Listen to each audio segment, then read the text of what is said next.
This is the Coach Tom Anthony Show on your home for Pitt State football. To the near edge, and he's buried. Jordan Rogers was not fooled. Drops him back at the 11-yard line. Highlights, insights, and what's next for Pittsburgh State. Jalen Fuchs, far side return for Pitt State, has a sideline. Jalen Fuchs is going to go after a block punt for a safety. Pitt State special teams strikes again. Fuchs with a first career touchdown. It comes via kickoff return. It is 22-7. You got to be kidding me. Here's the voice of the Gorillas, Eddie Lomshek. Greetings, Pitt State football fans. Welcome to our latest installment of the Coach Tom Anthony Show. Eddie Lomshek along with Pitt State head football coach Tom Anthony. PSU 3-2 overall, 2-1 in the MIAA, 3 straight wins, officially a winning streak. Back-to-back wins was what we call momentum, 3 straight a winning streak. Still have those 2 losses looming, so no time to exhale and feel too good about things. But for the Gorillas, good hard-fought win on a very warm day at Emporia State this past Saturday. You may be listening to this Monday after the Emporia game on our flagship 100.7 or the KSHQ app, and the video installment of the show released noon Wednesdays through Pitt State Athletics on the YouTube channel, so you can look for that as well. Coach, up to Emporia and had the back-to-back home games. You get that momentum a little bit, and so just talk about getting 3 in a row now after the 0-2 start. Yeah, I mean, just proud of our guys, just the way they've continued to prepare. We kind of challenged them with that, after that UCO game, just having that passion for your preparation. And they've definitely answered the bell, so just been super proud of them and the way they've kind of gone about their business over the last 3 weeks. And again, nothing changes. I mean, another very good opponent this weekend, and we're going to have to prepare at a very high level, throughout the week. Going into Emporia, some things are unique. You talk about preparation, your defense, their tempo. You can't replicate it because you don't have scout players that do it every day like they do it. How do you prepare for that when you know they're wanting to run 80 or 90 plays? Definitely. I mean, you have to try to change some stuff in how you practice, so we did a little bit of that this week. And for the most part, thought our guys handled, that tempo stuff pretty well. We didn't have, as we went back and watched the game, on Sunday as a staff, there wasn't a ton of misalignments. I thought for the most part, our guys did a really good job defensively of just getting themselves aligned all game. Obviously, some stuff we got to clean up, a couple tackling things here and there, but we knew we were going to have to defend the whole field. Sideline to sideline, we're going to have to get lined up fast, and I thought for the most part our guys, answered the bell with that pretty well. We've had this warm weather sticking around. Here we are, 10 degrees at least above average. Saturday was a warm day. You're on that east sideline at Emporia, so you're facing the sun. Given that plus the tempo, how'd you guys hold up to it physically as far as just hydration and hopefully staying away from cramping? Yeah, pretty well. I mean, our strength staff, and our training staff did a great job all week of preparing our guys for that. We didn't have really any major cramping issues. We had a couple guys here and there throughout the game, but nothing crazy that dropped guys out, for the whole game. So again, just very, very happy and pleased with just the effort that was put in by our strength staff and our training staff of getting those guys ready to go. You and I get together middle of the day on Thursday. That's when we do our stuff for Saturday pregame interview and find out a few things. So you knew at some point you could be a little thin on the D-line. James Smith didn't play. Elijah Morton didn't play. That's not a good game to be shorthanded on the D-line, but next man up, whatever you want to say, that kind of thing. So talk about going in as you find out through the week, and as a coach, just having to deal with uncertainty up to a certain point in the week. Yeah, I mean, you just got to get other guys ready to roll. I mean, we were uncertain with James and Elijah the whole week. We were hoping they'd be ready to go, and then find out, we'd come to find out Friday that neither one of them would be able to go. So. Again, then we just have to have some guys step up. Played a true freshman, got about 20 reps at defensive end for us. Josiah Young, who did a great job, and Bryce Johnson. We flipped him over to our Leo position from the Sam backer spot, and he filled in at that Leo. Then Eli Wilcox goes down with a stinger, partway through the game. So we're playing probably 2 to 3 guys at that Leo position the entire game that really hadn't taken any reps at Leo the entire season. So. And those guys just did a great job of stepping up. J.P. Foreman played a lot of reps. Bryce obviously bumped over there for us. So, again, it's just, that's football. Guys are going to get injured, and guys got to be ready to step up. You know, we say the hands of a lineman forming so close to that first career pick, right? And he just hit him in a bad spot. But well, the crazy part is you can't see it on the video, but he actually hit the ground and did up downs. Yeah, he did right there on the field during the game because he dropped the picks, which was, we were all laughing. Obviously, we're mad we didn't get the pick, but as coaches, we're kind of chuckling on the sideline that's kind of second nature to those guys now to do stuff like that. Yeah.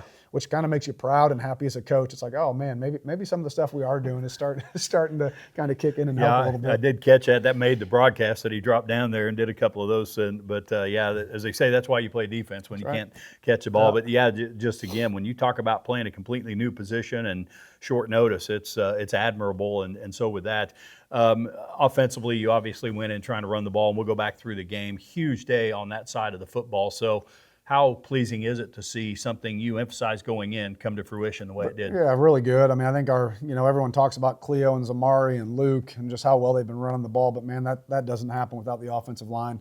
Our offensive line the last couple of weeks has done an incredible job. I mean, we were able to get a little over 200 against a Fort Hays defense that's really, really good and stout and good against the run. And we're able to generate a lot of yards, this weekend at Emporia. So super proud of those guys up front and just the way they've been playing, the last couple of weeks for us. With that said, through 5 games now, at that almost halfway point of the regular season, how do you feel with where you are run pass balance? Yeah, I think we're doing a good job. I think what people, a lot of people don't realize sometimes is, man, those first couple of weeks we faced probably 2 of the best run defenses in the entire country in Ferris State and Grand Valley. So generating rush yards early in the season we knew was going to be a pretty big challenge for us. But I think, as we continue to move forward, and we're going to see another just great run defense this week in Nebraska-Kearney. I think they're number 2 in the league right now. They're giving up like 110 a game maybe.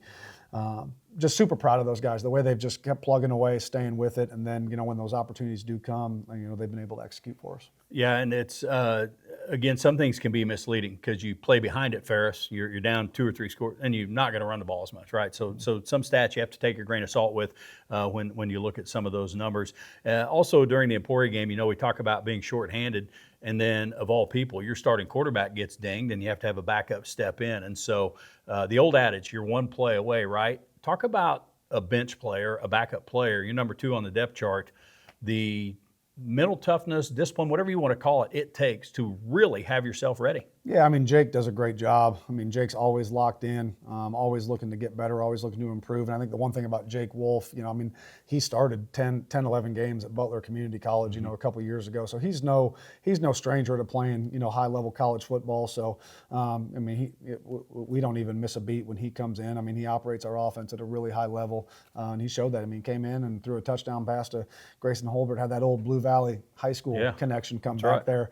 Just super proud of Jake, the way he just goes about his business every day and continues to prepare. And when his name's called, he's ready to roll. Your quarterback room as a whole, I mean, your starter's a 1-year guy. We had Chad Dodson for 3 years, and last year behind him, there was 0 experience. So as the head coach, how do you feel with what you have there overall compared to last year? Yeah, I mean, very happy again with Jake, just the way he's kind of got him out of his business the last couple of years. Also have Trey Baker sitting in there as well, he's right there competing with Jake each and every day. And then having the ability to have Carson Trimble as well, a guy that can do a lot of things for us. Very pleased right now with the way, KB has kind of developed that room and gotten those guys to where they're at. And obviously, Jackson is a great player for us. And the beautiful thing is those guys go out to practice every day, and you wouldn't know that any of them are a backup. I mean, they go out there every day and continue to push Jackson, continue to push themselves and compete.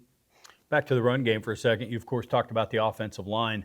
What kind of things do you hear on the sideline? I mean, when you're running the ball and you're 4 and these guys are breaking off long runs, that's fine. But at the end of the day, to gash a team the way you did, what kind of stuff you hear from those O-linemen on the sideline? Coach Bill Blisle, those guys pumping each other up pretty good? They are, but I think to me one of the coolest things about Saturday is I'm on the sideline and I'm hearing wide receivers like yelling, hey, keep running the ball, keep running the ball. I mean, we go into halftime and start making some adjustments, and KB told me that Karan looked him in the eye. They were making a couple pass game adjustments, and Karan looked him in the eye. He's like, Coach, just keep running the ball, right? So when you hear stuff like that, I mean, TJ Atkins on the sideline, I mean, one of our wide receivers just screaming, run the ball, keep running the ball.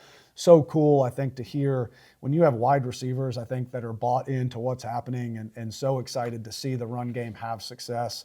Not one time did any of those guys complain about not getting a football, not throwing the football. I mean, they're just all in on, man, let's just keep this thing going. So to me, that was one of the coolest things about Saturday, was hearing some of those wide receivers, how excited they were that our run game was having a lot of success. Eventually we'll get to the Hall of Fame game this season and Coach Fran going in, and back then they were known as wide blockers, right? He threw that ball about 8 times a game. And Grayson Holbert, I mean, hot day, because those receivers, talk about that. I don't know how many times you motion Grayson Holbert across the formation, right? And then they turn and run, and it may be a run play, they're running a guy off. I don't know if you ever track how much they run during a game, but those guys, even within the run game, talk about the work they put in. Yeah, I mean, it's a high workload. We saw a heavy workload really on our wide receivers and our defensive backs on Saturday. And I think for us to have the depth that we do at wide receiver, to be 2 to 3 deep at all those spots, to be able to roll a lot of different guys through there, Grayson and Damian Long in the slot, and then we have so many outside receivers that have the ability to help us as well. I mean, Coach Smith's done a great job of just developing that room and developing the depth when we can be 2 to 3 deep and not have to worry about rolling a guy through there, 50, 60 snaps a game. It helps keeps those guys fresh. And again, just kudos to the offensive staff for just continuing to develop some of these new guys we have, especially in that wide receiver room. As they say, it takes a village, and I think about that wide receiver. I can remember a special teams play. Cam Gillespie was in on Saturday, right? Good cover play by the special teams. So it all adds up for the Gorillas. We'll take our first break on this installment of the show. When we come back, our player segment, running back Cleo Chandler will join us. Back with more of the Coach Tom Anthony Show right after this.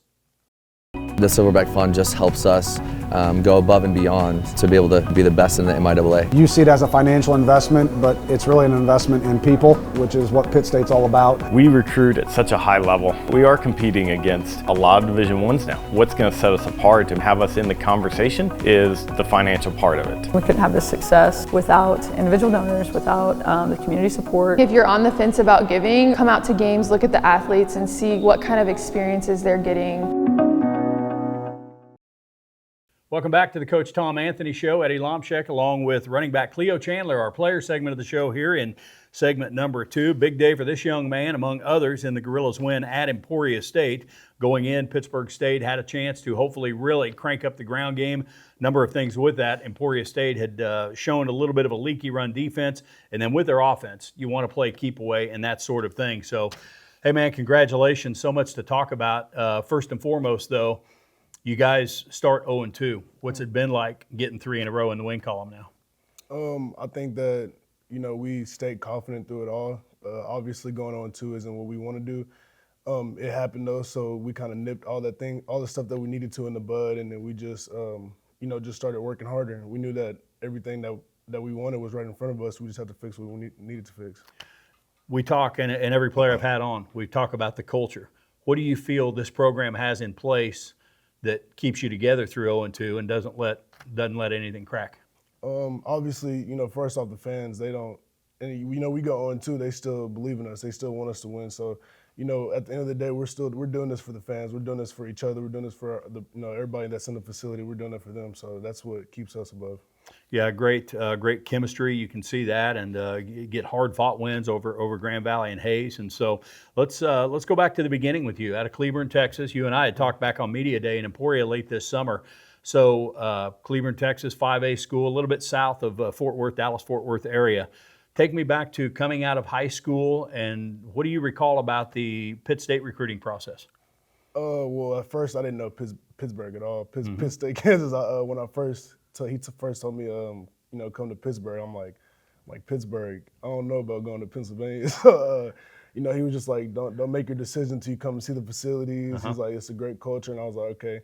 So I came down here, and Noah Hernandez, he was my visit guy, and then it just the brotherhood that I saw, it just it clicked, and I wanted to be here for it. When you heard Division II football, did you even know much about that? It's obviously some Texas schools. How much did you have exposure even to Division II football? Honestly, I mean, most of my offers were D2 schools, but, obviously you don't plan about going D2 coming out of high school. But, when you learn about this school and learn about the tradition and the culture that they have, like, I don't care about D2, you know what I'm saying? You want to win. So that's what I wanted to buy into.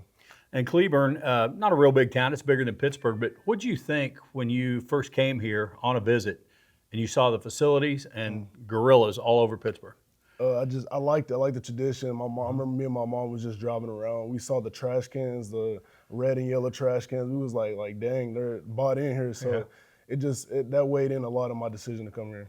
And also with that, you have to go away from home, right? And yet you're not that far. I met some of your family after our last home game. It was great. I don't know how many of them piled out of that van. It was like 20 of them. Yeah, shirts, Chandler shirts everywhere, right? So how often do some of them do they get to most home games, some of them? My mom does.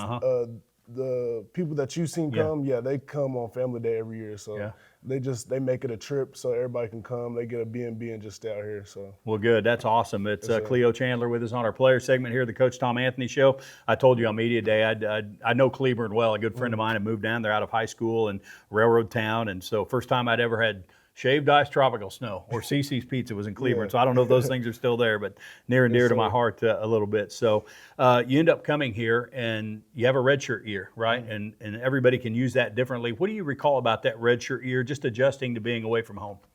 It was kind of rough for me, but at the end of it, I think it paid off because everything that happened to me my redshirt freshman year kind of turned me into the man I am today. So I'm kind of glad that I went through those trials and tribulations because it put me where I'm at right now. Every year you've taken on a little bit bigger role. What do you remember telling yourself along the way about kind of having to wait your turn but trying to stay ready as well? I just knew that I was going to get my shot. I just needed to keep putting my head down and keep working. It's kind of something I talk to Twan and Noah about all the time. They just always told me to just keep my head down, just keep working, and you're always going to get that shot. So. You've also been here. There's been a change at running backs coach, right? And so James Gilbert now. Talk about him and a guy that played high level of college football. Talk about him and just kind of the running back room, the thing you guys have together. So Coach G, he knows a lot about what he's talking about. He's always getting on to me about the little things. Like, it doesn't matter what I'm doing. Like, he wants me to be the best at what I'm doing. So it could be something small. Like, he's gonna get on to me about it, and I'm like, I don't care. Like, I want him to. The running back room, I mean, it's a great bunch. Everybody wants to play. Everybody wants to do their part, and they don't care what it is. Like, you see Jacoby Smith when he comes in and blocks, and he doesn't care. Zamari, he comes in, does what he needs to do. Dylan Van comes in, does what he needs to do, and there's more people that can come in and do what they need to do. So, with that, speaking of doing more, obviously you were a feature back in high school. What have you had to learn along the way about maybe catching the ball? I don't know how much you did that in high school, but certainly about blocking and pass protection. Has that been an adjustment for you at the college level? Definitely pass protection and blocking. Those guys are big and they're coming fast. So I just, honestly, it's really just a mental thing, just knowing that you can block him, that you're going to have to do it regardless of how big he is. So it's just a mental thing at the end of it. And then obviously technique, it comes with it too. And I've been taught very well on that. So this is your final season, and with that, were you telling yourself anything different, knowing that, this is it, you really need to make this time count? I mean, the only thing different is that we won a national championship. I just won a national championship. Obviously, I'm playing harder for those guys next to me because it's my last year, but I mean, I don't think anything changed. I'm still playing with the same mentality. I'm still playing with everything I played with the years before. And this team as a whole, when we talked about 0-2 sticking together through that, what kind of potential do you see for this team? I see a national championship. I've always seen that from the start. Even when we went 0-2, I just knew that the stuff that were killing us was us, and that we just need to fix it and fix it now, and that's what we did. So, coming off a huge game at Emporia State for you and the team rushing wise, talk about as a running back, how fun is that knowing that, man, you're able to just cram it at them and you're winning that battle? I mean, it was fun. I mean, when I broke that first one, I kind of knew what type of game it was going to be. And then I knew when Zamari got in, he was going to keep going too. So it was just fun seeing the running backs be able to tee off like that and be able to see the O-line block like that too. We'll talk about this with Coach later, but little things like surprise on side out of the locker room, how big of a boost is that kind of a thing during a game? I mean, it was a big boost. I kind of knew we were going to get it. I've seen them working on it, and then as soon as I seen the look that they got, I seen it, and then everybody just got up and started getting excited. We get into that huddle, and they're like, calm down, just how excited we was. So, we just knew that was a big opportunity. And able to cash it in, that's important as well. Complementary football, we talk about that one phase of the game, complementing the other. Back home with Kearney this week. Next two are at home. Talk about from a player's perspective, what's it like, that gorilla walk and playing those home games? I mean, it's exciting. You see all those fans that are excited to watch us play. You see the stands filled up, and it's just a lot of alumni, a lot of guys that really care about us. So being at home is it means a lot to us. It means a lot to the fans, obviously, and we know that when we get on that field, we're doing it for them.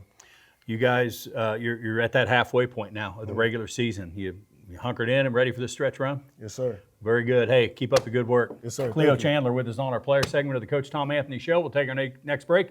Coach will rejoin us on the other side. Back with that right after this. Ready to see what it's like to be a gorilla? Join us Saturday, November 1st for Rumble in the Jungle, Pitt State's biggest open house event of the year. Explore your major, tour labs, see housing options, and watch the gorillas take on Missouri Southern. Lunch is on us, and you'll be eligible to win one of 5 $1,000 scholarships. Register for free at pittstate.edu/rumble. Your future starts here in Gorilla Nation. Eddie Lomshek back with you on the Coach Tom Anthony Show. Pitt State football off a 42-29 win over Emporia State. Third straight win for the Gorillas. Coach Tom Anthony back in here with us. Coach Cleo Chandler on the player segment, one of your team captains and a veteran guy. Talked with him about the whole process of redshirting, taking on a little bigger role each year, waiting your turn a little bit. This day and age, that's more and more infrequent, right? Guys are quick to jump in the portal, whatever it might be. Where do you start in what you have in Cleo Chandler? Man, just a great kid, phenomenal young man, and has grown up and matured so much in his 5 years here. So proud that he was named a captain. I think he deserved that. I think he earned it, for sure, just how he went about his business each and every day, how he's developed as not just a football player, but as a man, during his time here, and has really become one of the best leaders on our football team. So super, super excited for him. Just the amount of work he put in through his first, 2, 3, 4 years to now, really reaping the rewards, of that work, and it's really, really cool to see. As a captain, you of course want those guys, number one, to be great leaders by example. And I know I've talked to him before, and by his own words, not necessarily a real vocal guy, but what's it like seeing a guy like that, realizing that he's a veteran player and coming out of his shell when it comes to the vocal side of things? Yeah, I think Cleo's one of those guys, he doesn't say a lot, but I think he holds so much weight with our team just in terms of how he goes about his work, how he goes about his business, how hard he works, from Sunday through Friday in the off season, that when he does speak up, guys shut their mouths and they listen because they know what he's about to say means something. So again, he's earned the right to do that just with what he's done here, over the last 4.5 years. There's an old saying about guys like that. They don't open their mouth much, but when they do, a pearl drops out. So you better pay attention, right? Were you in on recruiting him out of Cleburne? I was here, obviously I wasn't on the offensive side of the ball, but obviously, we're all involved in some way, shape, or form, even if it's just having a conversation, with a guy on the other side of the ball when he's on his official visit, just getting to know him a little bit. And again, Cleo, just one of those guys, man, that came in, probably would rightfully tell you very immature when he came in out of high school, as most 18-year-olds are. So just being able to see, I'm more proud of how he's grown as a man in his time here, just seeing the growth he's had. I always knew he was going to be a really good football player, but just seeing how he's grown as a man and matured is just that to me, that's one of the coolest things. And physical runner, right? Obviously, you look at it, listed at 215 pounds. How would you describe his skill set? Yeah, I got to eat crow a little bit. I've over the last couple months talked about how Cleo might not have the breakaway speed, and then my wife called me out on it the other day. She goes, you said Cleo couldn't run away from anybody, and then here he goes running away. So I think, again, that's just something he's kind of added to his repertoire. He was always kind of just a physical downhill, kind of make you miss in the hole. But man, again, credit to Coach Williams and Coach Holly with our strength staff and just improving his speed in the offseason. And I think he showed Saturday, man, if he has an opening, he can take it the distance. And you and I have talked a little bit about Zamari being on the come. Obviously, he was not here in the spring, so everything was brand new to him at the start of fall camp. But talk about a little bit of a two-headed monster you've developed now. Definitely, and I've kind of said this every week with Zamari. I think the more reps he gets in practice, the more comfortable he gets with our offense, the better he's going to get each and every week. And I think you're seeing that. He was a guy that didn't really play for us against Ferris, started to get more comfortable, and then you're seeing more and more each week, the offense getting him more and more involved. And as he gets comfortable and gets more knowledgeable with what we're doing offensively, you're going to continue to see him have some big games, I think. And I talked with Cleo about the entire package, right? They're obviously talented ball carriers, but Talk about both of them and the work they have to do to be well-rounded so they don't have to come off the field on third down or whatever it might be because of pass pro or pass catching. I mean, you got to know protections. You got to be able to know the ID in the box could change who you're blocking. Then you got to be physical enough to step up in pass pro. Both those guys do a phenomenal job for us in pass protection. And again, what an advantage, I think, to have two running backs that are physical, that you fully trust. So now one of them doesn't have to take a beating all game, right? You don't have to hand the ball off 20 to 30 times to one guy. You can split those reps, less pounding on their body, and it's going to keep them both fresh, each game and as we move forward in the season. So your first touchdown of the game, you guys lose the coin toss again. You're 1-4 in coin toss, but we'll trade it for a win at the end of the day for the Gorillas. But third play of the game, career long run for Cleo. We heard that play earlier, 68-yard run. What'd you see on that play? I mean, just a great job by the front, offensive line blocking it up, and then Cleo made a couple guys miss out there on the second and third level, and then found an opening and was able to run away from some people, and great job blocking downfield as well by our perimeter guys. So again, just great play call and great execution, and that's all you can ask for. It was a great start to the game. Pitt State scores right away, and he absolutely juked that guy in the secondary and right out of his shoes, if you will. Hornets get the ball, touchback, 1 first down. They punt it away, and then you guys go score. So 14-0 doesn't guarantee anything, but how good was it to see the complimentary football early? Yeah, I knew we were going to have to start fast, and we did. I think in all three phases we did some good things and executed at a high level, and you always want that. I mean, that's always a goal every game, no matter who you're playing, whether you're home or away, you want to start fast. So we were able to gain some of that early momentum and just trying to stay with our guys on the sideline. Hey, guys, they're coming at some point. We knew what they were capable of offensively. We knew they were going to generate some yards. So again, just keeping our guys locked in to try to keep that momentum in our favor. Your second series is when Barry goes down, right? Talk about he slid down, hit from the rear on a late hit that was flagged. Helmet from the rear. Did it get knocked forward or just knocked loose from the rear, and that's what cut him? Yeah, I don't know how the helmet came off, but I think the face mask or the side of the helmet kind of caught him in the forehead and just cut him open a little bit. And I knew he was fine. He popped right up, ran off the field, had blood coming down his face, and he looked at me. He's like, "Coach, I'm good. I'm just bleeding." So we just knew we had to get that squared away on the sideline, and Jake came in and did a great job finishing the drive out for us. There was a day you used to just play like that, right? The old days of old days, right? When they were a little tougher. But no, great to see Jake in, and hits Grayson Holbert on a 3rd and goal, little short drag route, right? Talk about that play. Yeah, I mean, I think we kind of caught him in some type of a man coverage, and we were able to get a little bit of a rub out there on the edge, and they couldn't get over the top of it to catch Grayson into the flat, and Jake delivered a really good football, and Grayson was able to walk it in for a touchdown. Well, you mentioned Emporia. You knew they're going to come because their system is effective, and so they have a 10-play drive, gets a field goal. It only took 2:14 off the clock, 10 plays, but that's how they roll. And then there were 3 straight punts, and then the Hornets have a touchdown drive, 11 plays, 88 yards. At some point, the field gets compressed a little bit. When you talk about having to be ready so quick, man, and you've obviously coached defensive side, talk about just everything's going through your mind about maybe when to switch man to a zone. You're getting picked apart maybe in one part of the field. What all are you looking at? Yeah, I think for us on Saturday, when you play an offense like Emporia, it's not so much trying to scheme up what they do as much as it is just getting your guys aligned so they can play fast, right? Because they move so fast offensively, you can't have calls where you have a lot of checks built in, maybe based on a formation or on a running back set. It's, I got to get aligned in this formation. I got to see my number in front of me, and then I got to try to execute my job at a high level. And again, I thought for the most part, our guys did a pretty good job of that. I think one of their touchdowns, their wideout made an incredible play. I mean, we had him wrapped up. He rolls over the top of a huddle, throws his other hand down, and somehow kept his knee and his arm off the ground and was able to pop up and run it in for a touchdown. So it was a great play by that kid on that touchdown pass. Emporia had pulled within 14-10 mid-second quarter, an 11-play, 88-yard drive. Gorillas go 3 and out. They get the ball back and score on that play, 40-yard run, the old stumble drill a little bit, getting your hand down. You guys come right back and move the ball, miss a field goal, long kick, again, right hash, and we're going to work on that, getting Austin in the middle of the field at some point.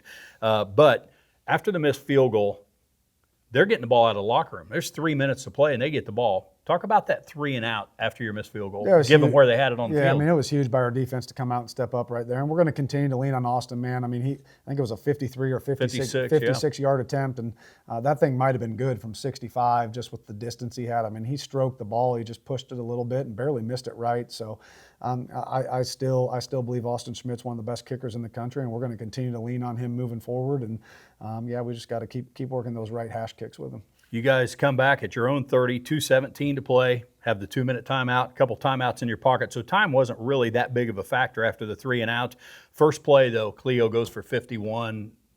Talk about that from a momentum standpoint. Yeah, huge. I mean, at that point, Emporia had the momentum, when you talk about just in the second quarter what they were able to do. So, and that's part of that complementary football deal. There's going to be times when maybe the offense needs us to boost them up defensively, or maybe, we need the offense to boost us up. And we knew in a game like that, for us on defense, we were going to need a lot of help from the offense and even from some special teams plays. And I think both those phases really helped us out defensively, and we needed it. Cleo goes for 51, flips the field, and eventually Barry to Travis, 10-yard pass. Talk about Jackson escaping the pocket there and doing a great job to find his man. Yeah, Jackson does a great job. Just his escapability and his ability to keep extending plays has been a huge asset for us this year. And Jay Trav was able to find an opening and kind of a scramble drill type deal. And JB found him in the end zone. So, having Jackson back there with the ability to extend some plays with his legs is a huge part of our offense. Gorillas didn't have to throw the ball a ton on Saturday. At the end of the game, 47 rush attempts, only 24 pass attempts. Jalen Travis was your leading receiver by yardage, 4 for 53, and that first career touchdown. Obviously a first-year player. Talk about where he is. Yeah, I mean, Jay Trav came in, in the spring, and he was a little banged up, but I think, he's finally healthy. And again, he's got the ability to do a lot of good things for us offensively, and continues to get more and more comfortable with the offense as a lot of these newer wide receivers, and even like Zamari, a new running back, some of these transfer guys we brought in the spring or even in the summer. I think, as the season goes on, the more reps they get in practice, maybe that they didn't get in spring ball, are just going to continue to help them get more comfortable within the offense. So you guys go up 17-16, or 21-16 with that last touchdown, get the lead back. Emporia, surprisingly, they nailed it out with 28 seconds. Even when they line up in victory formation, I don't trust them because we've seen the fake spike before, right? That kind of thing. Oh, yeah. 21-16. What do you remember telling your guys first and foremost at halftime? Yeah, I mean, I knew we were in a good spot, man. Our guys were playing pretty well. Obviously, a couple things on defense we would have liked to have gone a little differently. But again, it was one of those things leading up throughout the week. As a defensive coach, the Emporia State offense is going to get yards. Like, they're just built to do that. Yeah. What you got to do is try and limit the points that they're able to put on the board when they get down in the red zone. And for the most part, we were able to do that. And then you also got to eliminate the huge chunk yardage plays. Like, they thrive on you just getting misaligned and hitting you for a 40, 50, 60-yard play.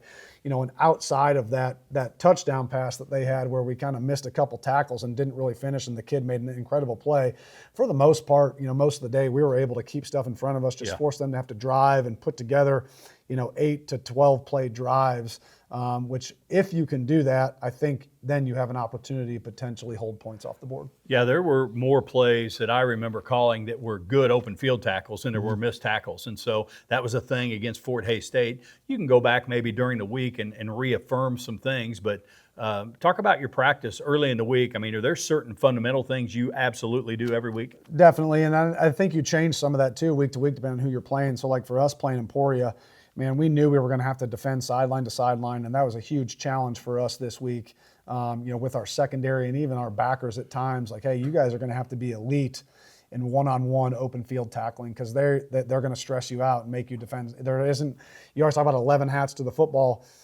Guys, there might not be 11 hats coming sometimes because they're going to rip a screen out wide, and that D-line's going to be in there playing run. Like, you're going to have to make some open field tackles, and we had a couple guys that made some pretty elite, open field tackles for us throughout that game. Yeah, it was a big deal because when he talks about wide, and you can see it from upstairs, and they run those twin eye formations, they are outside the numbers regardless of where the ball is. So, yeah, you may be on an island indeed. 21-16 Gorillas at half, and boy, the second half started with the surprise on side. We'll take you back through that and the rest of that game. Eventually, we'll look forward to Nebraska-Kearney coming to Pittsburgh this week. Back with more of the Coach Tom Anthony Show right after this.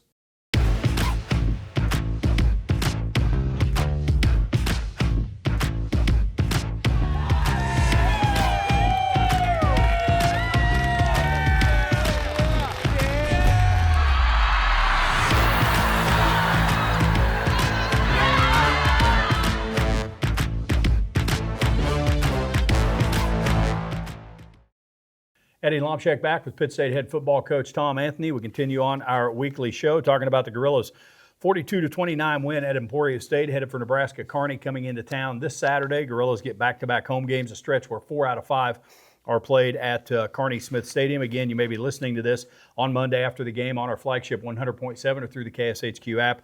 Look for the video installment of the show to be released noon Wednesdays through the Pitt State Athletics YouTube channel. So, Coach, 21-16, talk to your guys, get them hydrated a little bit at halftime, and come out, and lo and behold, the old riverboat gambler in you shows up with the surprise on side.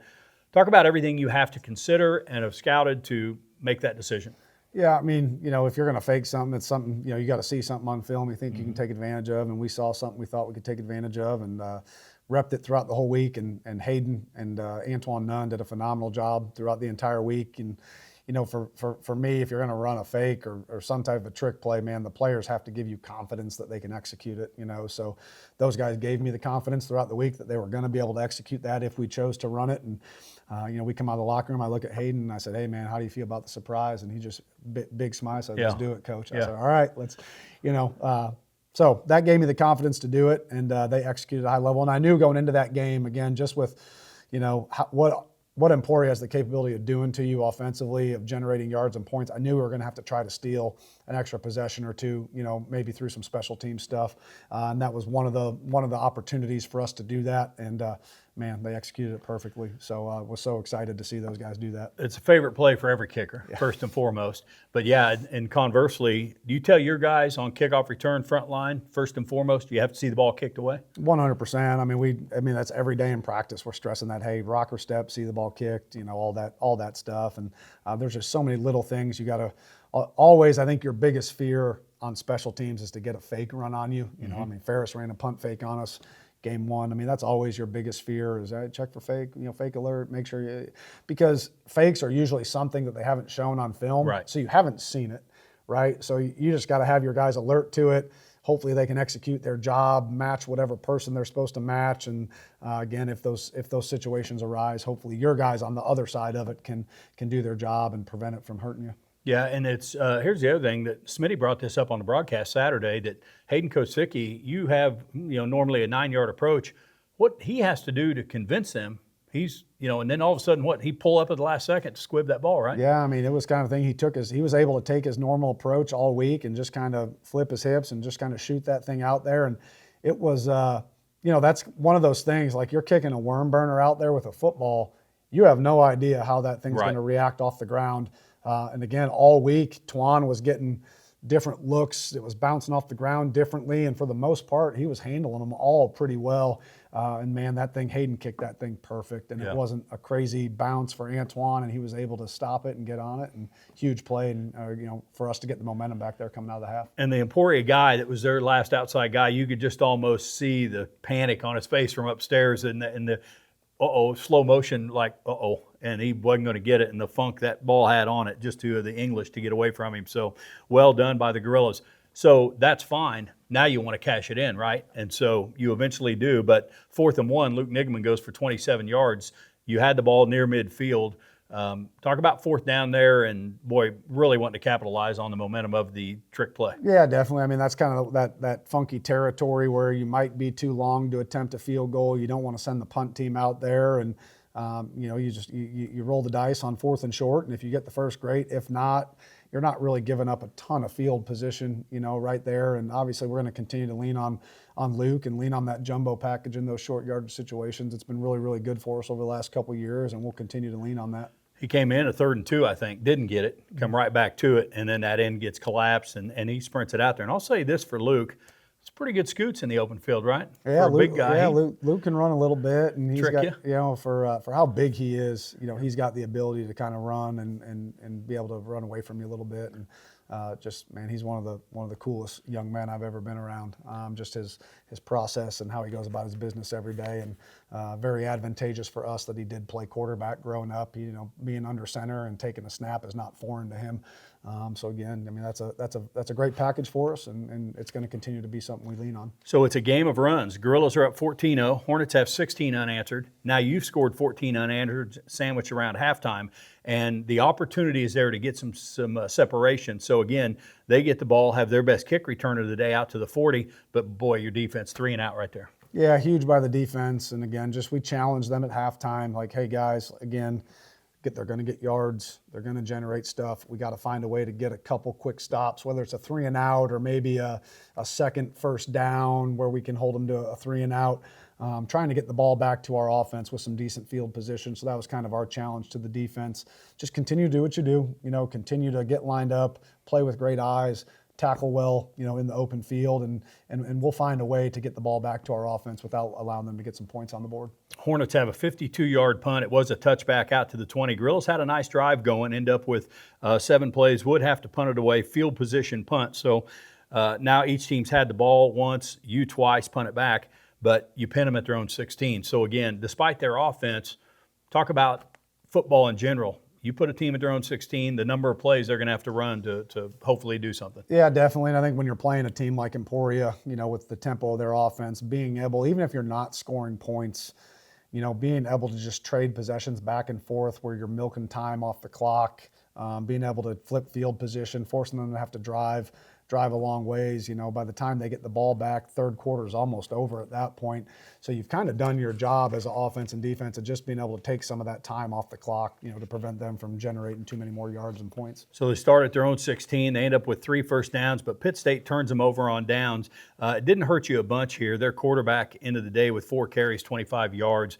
When they spread you out the way we've talked about, man, talk about the X factor of having to try and find a way to contain a quarterback run game. Definitely. I mean, just like, when they spread you out and your coverage and tackling has to be elite on the edges, well, your run fits and your pass rush has to be elite on the inside, because if that quarterback is able to break the pocket, or if maybe you're a gap displaced in your run fit, there's not a lot of guys to be swarming in to help that, because they're extended out, sideline to sideline. So got to do a great job of just caging the quarterback and fitting up inside run game against those teams. Pitt State turns them over on downs, get the ball back at their own 35. Beautiful drive, 11 plays, almost 5 minutes off the clock for a touchdown along the way.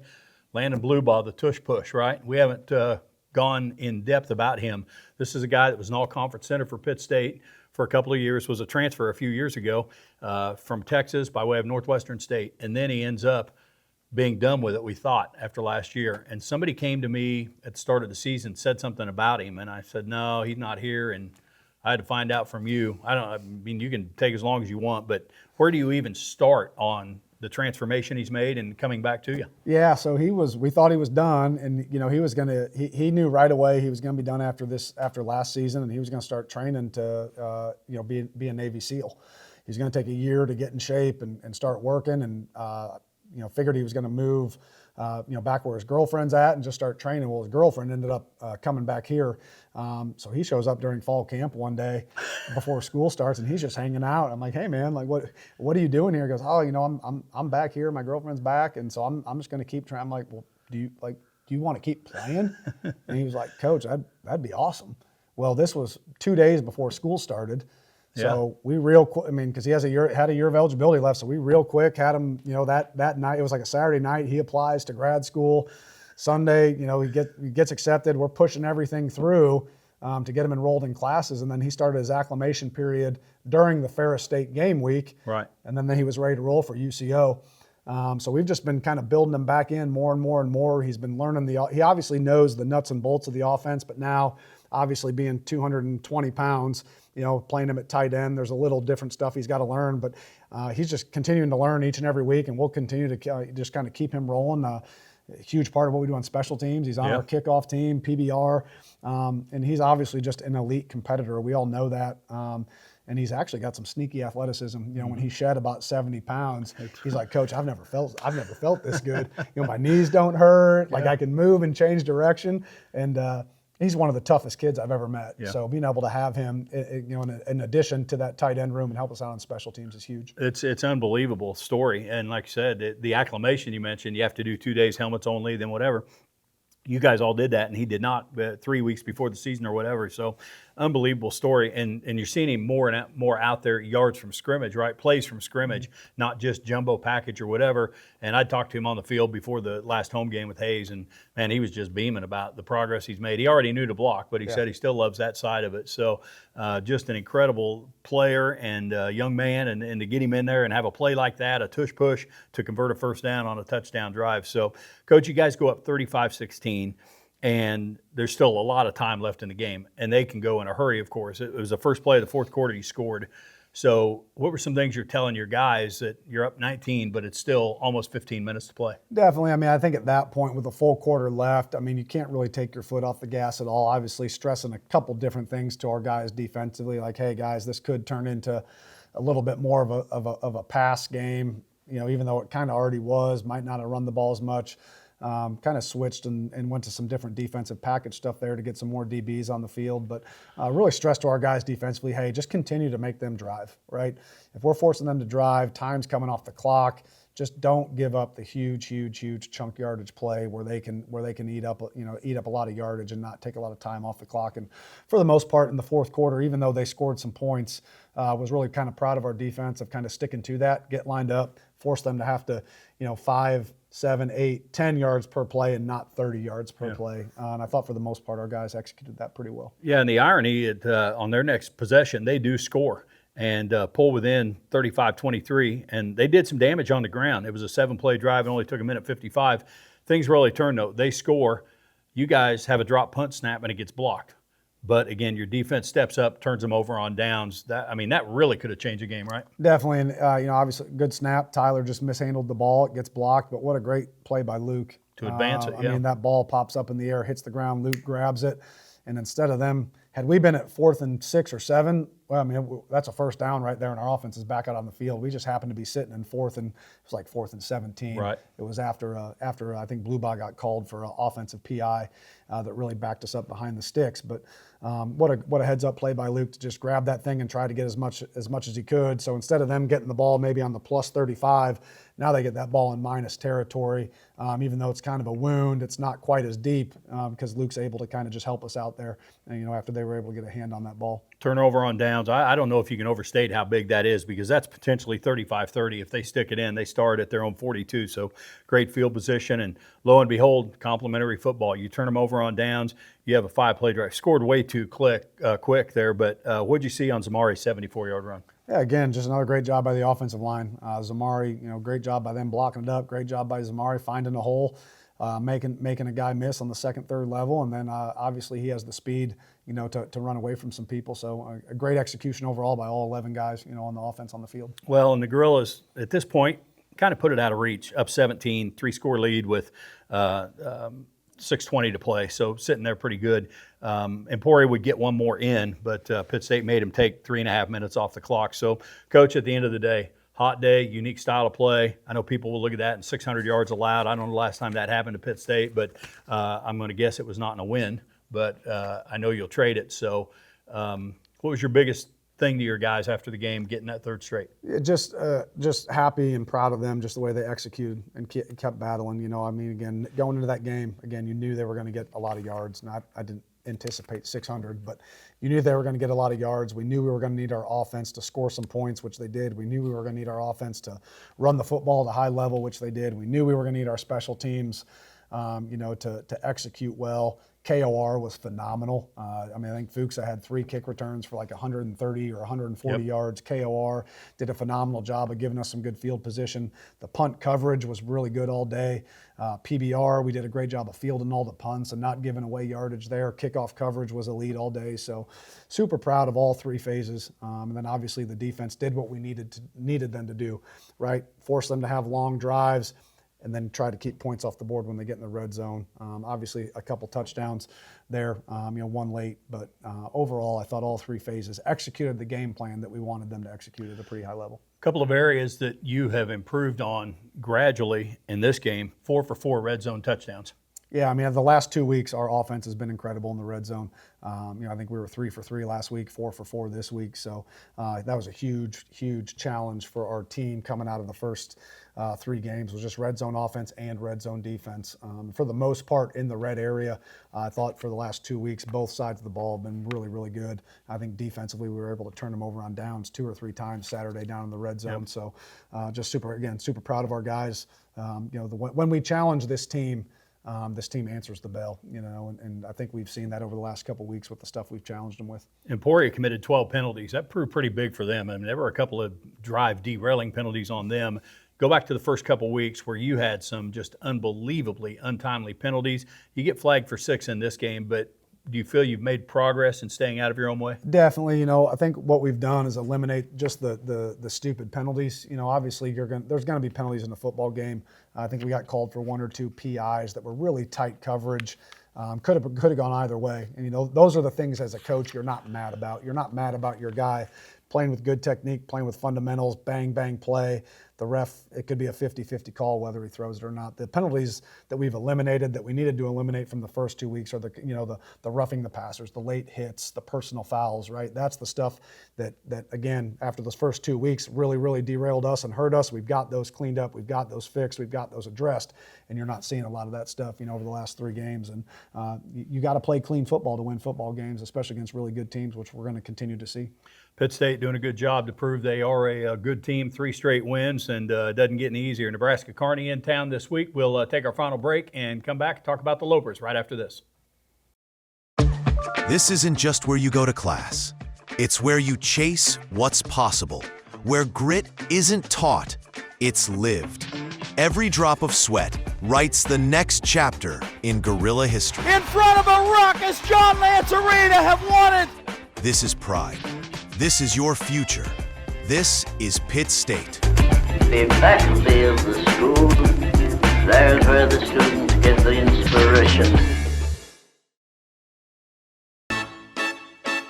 Chicago, celebrating more than 25 years of Broadway razzle-dazzle.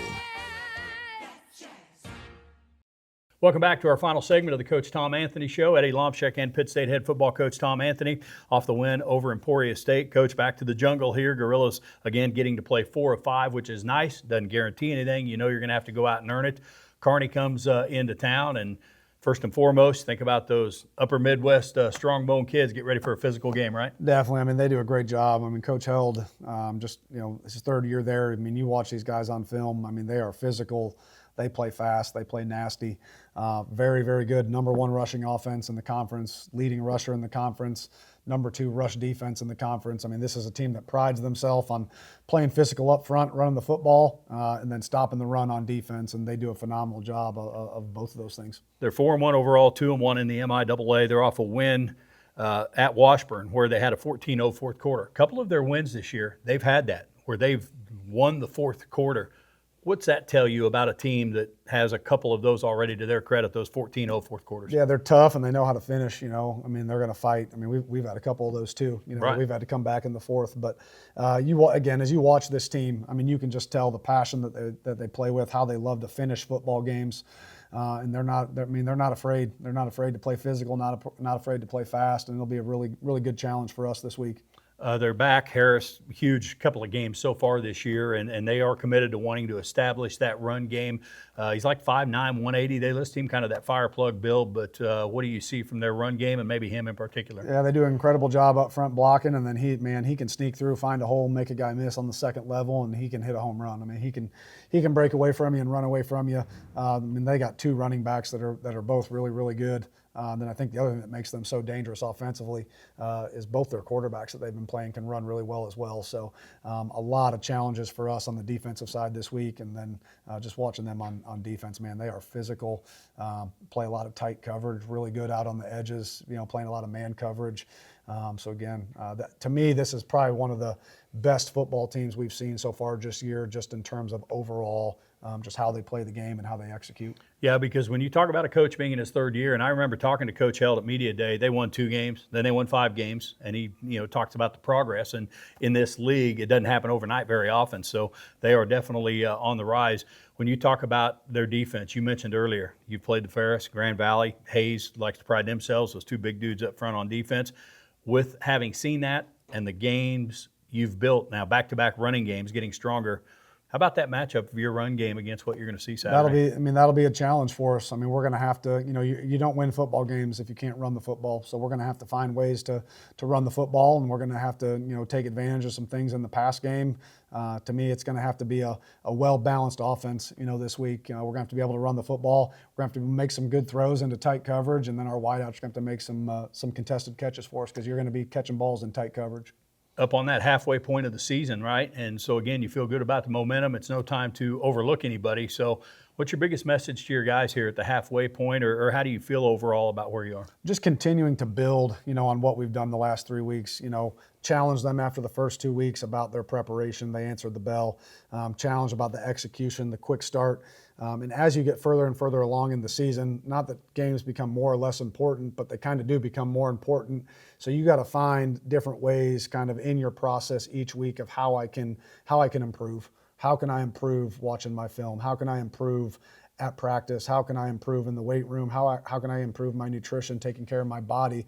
Because as you go along in the season, your body starts to break down. You start to get mentally more stressed when you get into week 5, 6, 7, and 8. So just challenging our guys to continue to find ways to improve, each and every day kind of in their process and how we're going about things. Everybody wants to be as complete a team as possible. You're seeing that with the Gorillas taking on that identity, and hopefully that progress will continue. That'll do it for the show this week. Nebraska-Kearney in town Saturday, 2 o'clock kickoff from Kearney Smith Stadium. If you absolutely can't be there, Mike Snow will have Gorilla Game Day at 12 noon on our flagship 100.7 and through the KSHQ app. Our network pregame coverage will begin at 1 o'clock. For head coach Tom Anthony, for our player guest Cleo Chandler, I'm Eddie Lomshek. Thanks for being with us, and go Gorillas.